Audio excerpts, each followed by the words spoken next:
اللي انت ممكن تستفيده من قصة ياسمين عبد العزيز واحمد العوضي. اول حاجة انك ما تقولش لحد، انبسط وما تقولش لحد، سافر وما تقولش لحد، عيش قصة حب جميلة واستمتع وما تقولش لحد، لان اي حاجة بتقولها لحد مش بتستمر. كل قصص الحب اللي بتظهر قوي وبتنتشر للناس وبتظهر على السوشيال ميديا 80% منها مش بيستمر.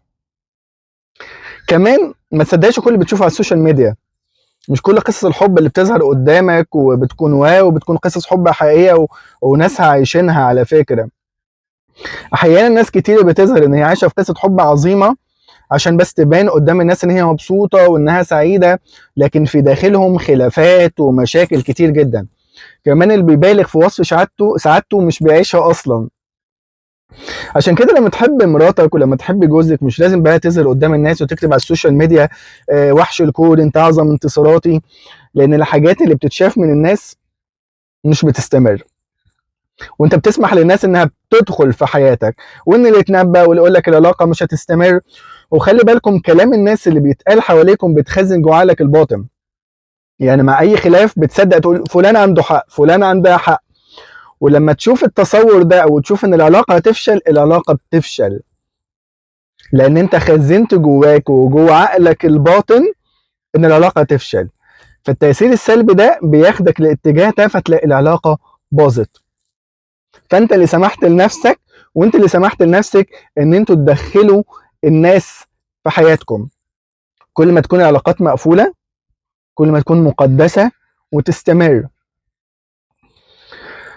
كمان مش كل العلاقات اللي بتنتهي عشان في حد مؤذي، ممكن تيجي من عدم التوافق.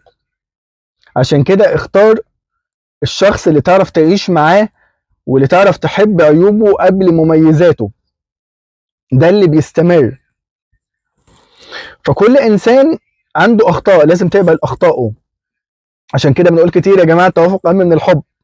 مهما كان الحب قوي، مهما كان في اتفاق، ده بينتهي مع عدم التوافق. فالتوافق اهم من الحب واهم من الاعجاب، وده اللي بيستمر. اقتنعتوا بقى ان التوافق اهم بكتير من الحب؟ اقتنعتوا ان التوافق اهم من الاعجاب ومن الحب ومن الكلام الجميل اللي احنا بنسمعه؟ لان التوافق ده هو اللي بيستمر، والحب مهما ظهر ومهما اتكلمنا قدامكم مش بيستمر. عشان كده سهل انك تحب حد عشان شكله حلو، بس الاسهل انك تزهق منه لما تلاقيش غير شكله بس ومفيش توافق بينكم.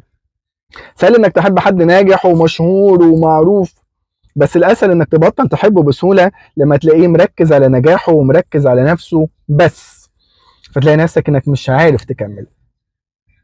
سهل انك تحب حد دمه خفيف وبيضحك وبيهزر وبيضحكك، بس الاسهل انك تبطل تضحك على خفه دمه لانك ما لقيتش غير خفه دمه وما لقيتش حاجات تانية تتوافق بينكم وبين بعض، وفجاه اكتشفت ان مفيش بس غير دمه الخفيف والهزار بس. كل الظواهر الجذاب بيدوب بسرعه مع الوقت وبينتهي، بيفضل بس الحقيقي الصادق واللي بيستمر، بيفضل بس التوافق اللي بينكم، بيفضل الشخص اللي يعرف يتحاور معاك، الشخص المرن اللي بتعرف تتكلم معاه وتسمعوا بعض من غير ما تزهقوا على طبيعتكم بكل سهولة. الشخص اللي معانا في الوحش قبل الحلو، هو ده الشخص اللي بيستمر، هو ده اللي بيجدد العلاقة، لأن بينكم بين بعض توافق وحب واستمرارية. أول ما تتعلق بالظاهر أو بالظواهر اسأل نفسك سؤال: ماذا ستفعل لما تروح حلاوة البدايات؟ هتعيش ازاي؟ هيكون ازاي في توافق بينكم واستمرارية؟ عشان كده الزواج علاقة بين اتنين مختلفين عن بعض في كل شيء او في اغلب الاشياء، بس بينهم توافق، تلاحم، اجتهاد ان هم يعيشوا مع بعض فترة طويلة متوافقين. فاذا كان الزواج الناجح لازم يكون يتم على التوافق. الزواج القادر على الاستمرار مش المبني على الحب، هو المبني على التوافق. عشان كده لازم كل واحد فيكم يعرف ايه عيوب الاخر ويتفق معاها.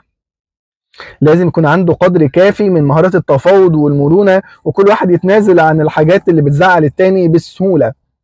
هي دي البواطن اللي بتظهر بعد الزواج وبتدي استمرارية للزواج او لا. عشان كده البيت السعيد مش البيت اللي ما فيهوش مشاكل وفيه حب وكلام جميل، لكن البيت اللي فيه توافق هو ده البيت السعيد.